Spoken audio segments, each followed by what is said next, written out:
Assalamualaikum friends, today I will discuss how to fix TikTok app not open problem Android.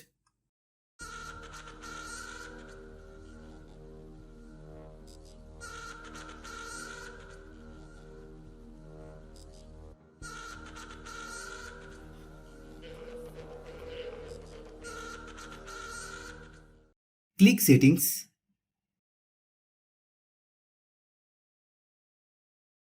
Click apps.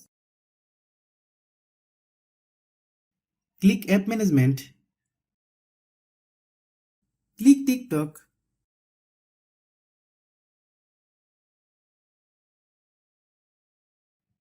Click storage use. Click clear data. Then click OK.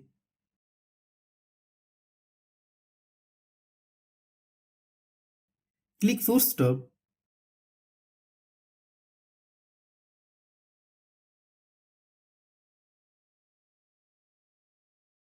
Then open Google Play Store.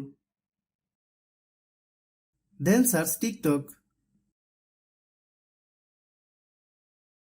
Click TikTok. If you get any update, please update.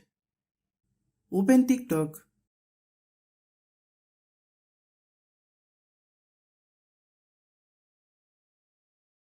Thanks for watching.